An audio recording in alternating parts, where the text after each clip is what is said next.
کسی شخص کے ذاتی معاملات میں دخل دینا اور ہے، اور گرتے ہوئے کا ہاتھ تھامنا اور ہے۔ اب لوگوں نے پتہ کیا کیا، یہ دخل نہیں دیتا، اس کا مطلب پتہ کیا ہے، کوئی قرضے میں ڈوبا ہوا ہے تو اس کا ذاتی معاملہ ہے، وہ میرا معاملہ نہیں ہے۔ کوئی آدمی دکھوں میں گھر گیا ہے تو کہتے ہیں وہ اس کا ذاتی معاملہ ہے۔ اب ذاتی معاملے کا یہ ترجمہ کیا لوگوں نے۔ میرے رسول کریم علیہ السلام نے دین کو اتنا کھول کر بیان کیا، اتنا کھول کر بیان کیا۔ مسلم شریف کی یہ حدیث شاید اس درجے کی بات دوسری کہیں مل ہی نہیں سکتی۔ رسول پاک علیہ السلام نے فرمایا قیامت کے دن رب کریم ایک بندے سے فرمائے گا کہ میں بھوکا تھا تو نے مجھے روٹی کیوں نہیں دی؟ اللہ فرمائے گا میں پیاسا تھا تو نے پانی نہیں پلایا، میں بیمار تھا تو تیمارداری کرنے نہیں آیا۔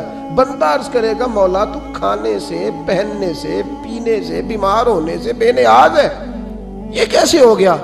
تو رب کریم فرمائے گا وہ تیرے پڑوس میں جو میرا بندہ بیمار تھا، وہ جو بھوکا اور پیاسا تھا، تو بس تجھے سمجھ ہی نہیں آئی۔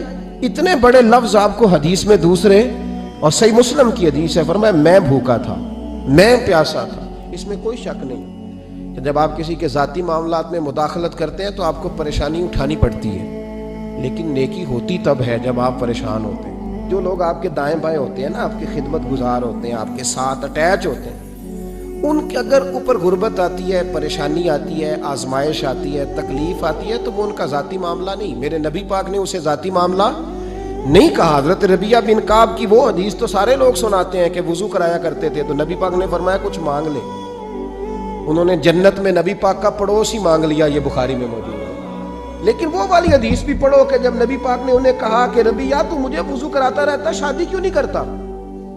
حضور نے نہیں فرمایا کہ اس کا ذاتی معاملہ ہے، میں شادی کراؤں گا، میں اس کام میں کیوں آؤں گا، شادی کیوں نہیں کرتا؟ اس کی حضور کوئی کاروبار نہیں، کوئی معاملہ نہیں، کوئی رنگ روپ نہیں، اور آپ کی خدمت سے بھی رک جاؤں گا۔ کہتے ہیں حضور خاموش ہو گئے۔ اگلے دن پھر پوچھا نکاح کیوں نہیں کرتے؟ میں نے کہا حضور نہ کاروبار ہے، نہ گھر ہے، نہ مکان ہے، نہ رنگ روپ ہے، کون رشتہ دے گا؟ جب میں یہ کہہ کے باہر نکلا نا حضور خاموش ہو گئے، تو میرے دل میں خیال آیا ربیعہ تو بحث کیوں کرتا ہے اور ان کو بتاتا ہے جنہیں اللہ نے سارا کچھ ہی عطا فرمایا ہوا ہے۔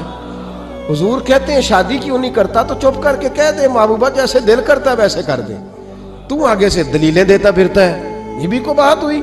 فرماتے ہیں اگلے دن میں نے ارادہ کر لیا، حضور نے اگر آج کہا تو کہہ دینا یا رسول اللہ جیسے دل ہو کرے۔ میں نے وضو کرایا، میرا خیال تھا حضور یہاں روک کے کہیں گے، یہاں روک کے کہیں گے، پر حضور نے آج بات ہی کوئی نہ کی۔ میں دیر تک سوچتا رہا یہاں کہیں گے، یہاں کہیں گے، پر آج حضور نے بات ہی نہ کی۔ میں پچھتا رہا تھا کہ 2 دن موقع ملا، میں نے ضائع کر دیا۔ فرماتے ہیں وضو پورا کرا کے جب میں باہر نکلا، دروازے تک پہنچا تو محبوب نے آواز دی، بات سن۔ میں ٹھہر گیا، فرمایا شادی کیوں نہیں کرتے؟ کہتے ہیں میرا تو دل پھولوں کی طرح کھل اٹھا۔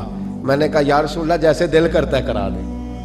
نبی پاک علیہ الصلوۃ والسلام نے فرمایا فلاں قبیلے کے سردار کے پاس جاؤ، اسے کہا اپنی بیٹی کا نکاح تیرے ساتھ کر۔ کہتے میں گیا، تھوڑی دیر کے لیے توقف کیا انہوں نے، لیکن پھر وہ راضی ہو گئے۔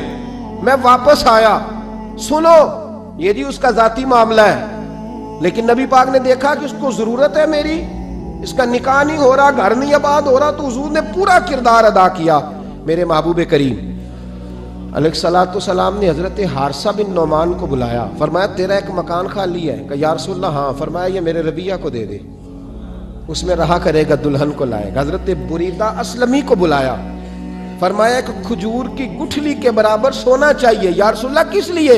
فرمایا میرے اس غلام نے اپنی بیوی کو حق مہر دینا ہے۔ حضرت سیدنا عثمان غنی کو بلایا، تیسرے صحابی، فرمایا ایک مینڈے کا بندوبست تو نے کر کے دینا ہے۔ حضور کس لیے؟ فرمایا میں نے اپنے غلام کا ولیمہ کرنا ہے، بکرے کا بندوبست کر۔ ساری تیاریاں کر کے دیں۔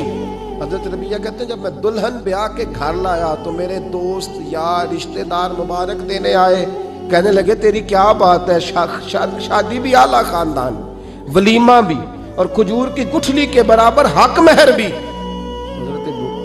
ربیعہ رو پڑے، فرمانے لگے میں تو کالا کلوٹا حبشی غلام تھا، سلام بھی کوئی نہیں لیتا تھا، مجھے مبارک نہ دو، میرے مصطفیٰ پہ درود و سلام پڑھو۔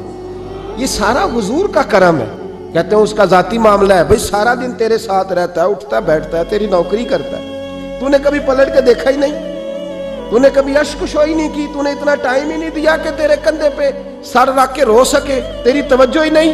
نبی رحمت علیہ السلام دائیں بائیں والوں آگے پیچھے والوں کا خیال رکھتے، جہاں جس کو ضرورت ہوتی حضور اس کی ضرورت میں پہنچتے، اشکشوئی کرتے، نبی پاک پیار کرتے۔